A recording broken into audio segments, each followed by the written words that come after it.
Hello, and welcome to Mark's Leadership Lab, where technology and leadership join to give you a brighter future. My name is Mark Griffith, and today we will be investigating a new template. It's called the Situation Target Proposal, STP. We will use the STP to define a better future for our January 2025. The new year is right around the corner, so let's see what we can do about applying this template to a very common challenge in our daily lives. First, I want to summarize what the STP is all about. The first section is called Situation.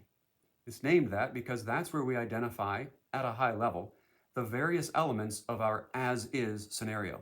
What are we currently dealing with? What are the challenges? What are the constraints? What are the issues at hand? That's the situation section, and that's what we'll put there. The second section is called Target. That's where you think about and write down the goal or achievement you're trying to achieve. What is success? What does success look like? We'll put that in the target section. The last section, some would say is the most important section, is the proposal section. That's where we draft some ideas about how we want to achieve the goal. How can we, what steps should we take? How can we get to nirvana? The proposal is crafted in such a way that it is also high level, but gives the reader enough detail so they understand exactly what needs to happen in order to achieve success.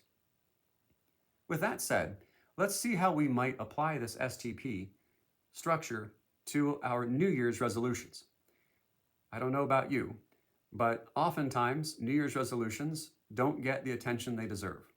Sometimes they fall by the wayside as the spring wears on. We get through January and February into March, and we forget or lose track, life gets in the way, etc. Now that we understand how the STP is structured, let's see if we might apply it to a real-world scenario. I'm going to challenge you to think about an individual in your life, work life, personal life, who might be struggling right now. Maybe someone had a bad 2024, or you know they're challenged with some constraint or some hindrance that's really blocking them from being all they can be. Well, let's apply the STP to see if we can help them along. What's the situation we've got?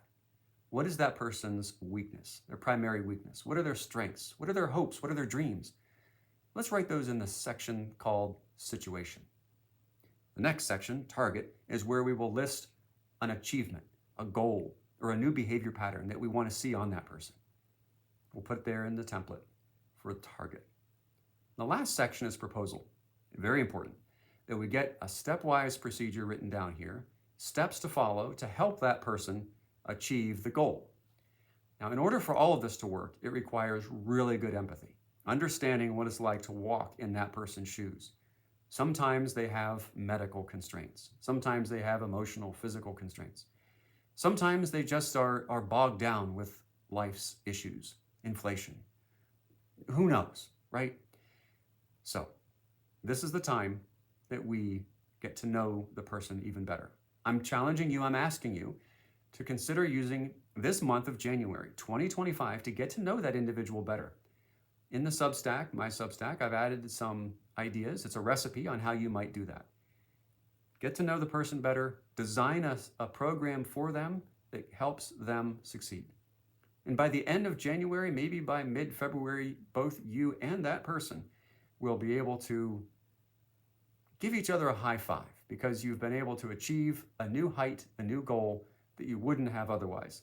The STP, that structure is very valuable, very powerful, and can be applied in a whole variety of ways.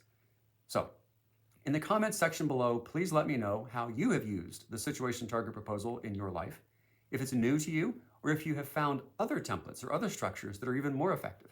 I want to hear from you. Thank you for coming and logging in to Mark's Leadership Lab. Until next time, this is Mark Griffith. You take care.